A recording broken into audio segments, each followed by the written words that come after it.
E para falar sobre a vaidade e seus consequentes males, eu recebo o cirurgião plástico e membro da Sociedade Brasileira de Cirurgia Plástica, Dr. Wagner Montenegro. Obrigado por ter vindo, Wagner. Obrigado, viu? Boa noite. Nós vamos fazer uma série aqui sobre os pecados capitais. Cada hora vem uma coisa diferente. A vaidade, de fato, não sei se é o pior de todos, né? Como a Luciana falou agora, mas seguramente é uma coisa complexa essa história. E vamos começar de uma forma simplista. O que é, na verdade, a vaidade? A vaidade é uma necessidade que a pessoa tem de atrair e despertar a admiração das outras pessoas. Né? Quer dizer que simplesmente isso.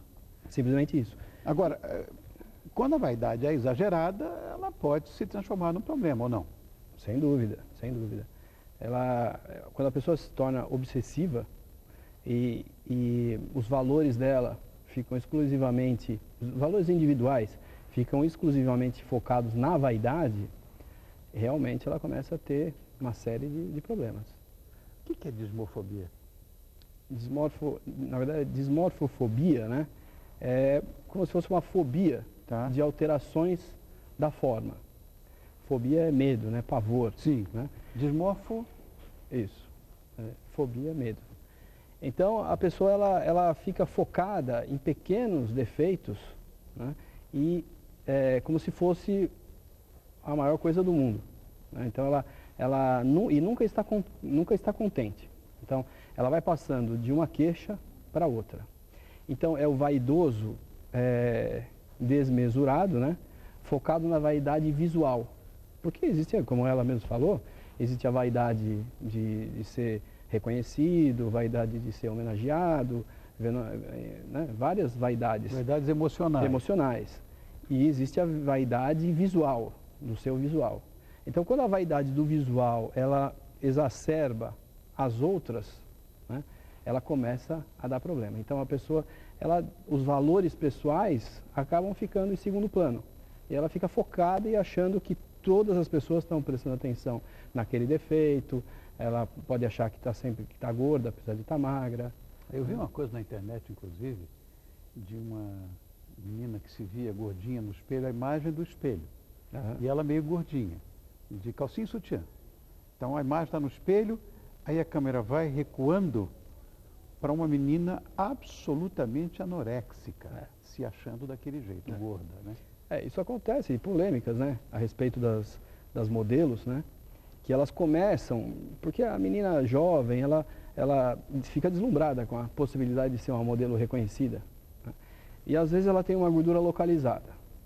Você vai lá no peso dela, está num peso bom, mas ela tem gordura localizada que herdou da mãe, né? Sim. Uma característica de corpo, genética. E o meio acaba dizendo assim, não, você tem que emagrecer para entrar dentro dos padrões. Sim. Né? E ela vai em busca disso. Né? E isso passa, depois de algum tempo, passa a se tornar uma obsessão. E a cirurgia plástica, muitas vezes, ela resolve esse problema. Evita que chegue nisso, né? Então, porque essa pessoa, ela está fora do peso, ela está adequada. Ela tem só gordura localizada. Então, você faz uma lipoaspiração e resolve o problema dela. É claro que a gente sabe que tem muitas mulheres com essa história de dismorfofobia, que eu nem tinha ideia de que existia essa... Quer dizer, para mim isso era um neologismo, mas ele na verdade existe, né? Agora, sempre ouço mulheres que têm esse tipo de problema. Agora, os homens com essa vida hoje competitiva, que existe em todos os níveis, né? Sociais, de emprego, econômicos, etc. Os homens também estão sujeitos a isso, não? Estão e cada vez mais. Meu Deus. O que se falava, a dismorfofobia do homem estava relacionado basicamente à vigorexia.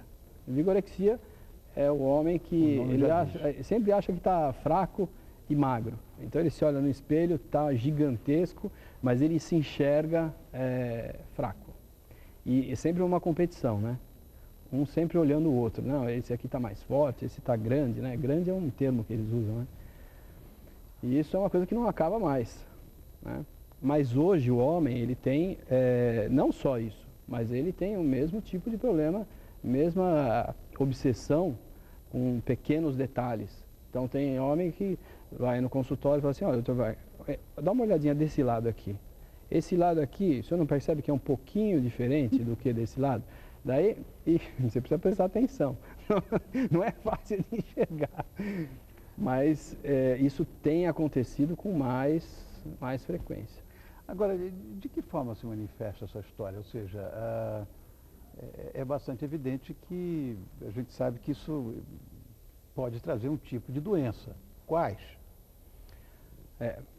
Para se identificar, a pessoa que começa a falar, a comentar com os familiares, com os amigos, aí já começa a manifestação da... Isso, a manifestação. Especificamente sobre problemas estéticos, né? Você começa a perceber que o rapaz, ele só fala de força muscular, de tamanho, esse aqui é de um jeito, esse de outro, focado muito num único problema. Outra coisa, a pessoa às vezes se torna retraída, esconde a parte do corpo que ela acredita que seja feia.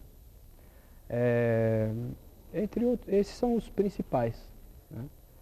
E a busca excessiva da solução daquele problema, de pequenas coisas que não se justificam, né? Que com a mulher isso leva normalmente à anorexia, tem a bulimia também. Bulimia.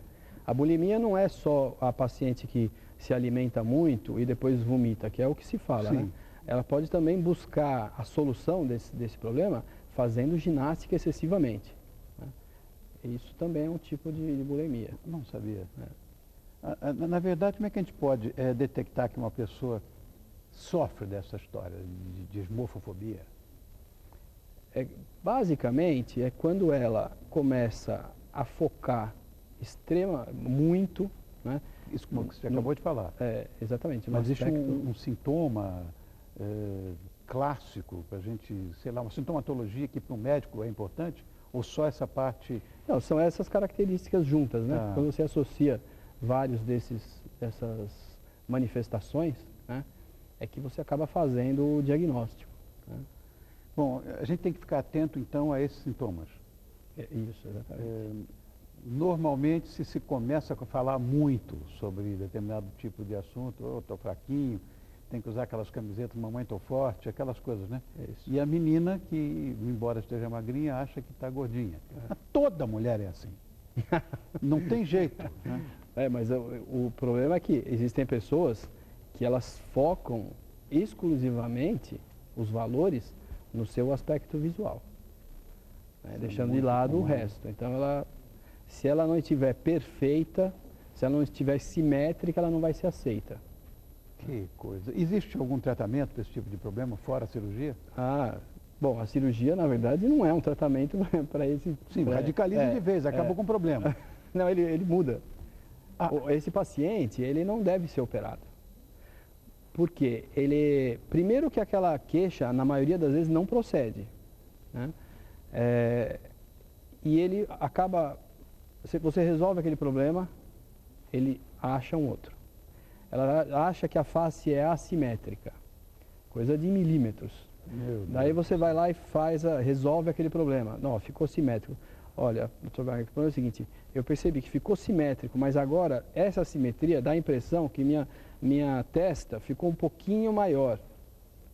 Entendeu? Então, é uma coisa de detalhes, assim... É um efeito dominó. Efeito dominó. Então, esses pacientes não devem ser operados, né? Eles devem ser encaminhados para tratamento com psicólogo, psiquiatra, e muitas vezes tem que tomar medicamento. Meu Deus do céu. Bom, você está vendo? Então para com essa bobagem, hein? Porque isso não vai dar certo. Nós estamos aqui e eu quero agradecer muito a presença do cirurgião plástico, membro da Sociedade Brasileira de Cirurgia Plástica, Wagner Montenegro, que esteve conosco para falar dessa maluquice, né, que é essa história da vaidade. Obrigado, um abraço. Um prazer. Meu prazer. Parabéns. Obrigado por ter vindo. Está lindo o programa. Obrigado, querido. Muito gentil. Muito obrigado, viu? Bom,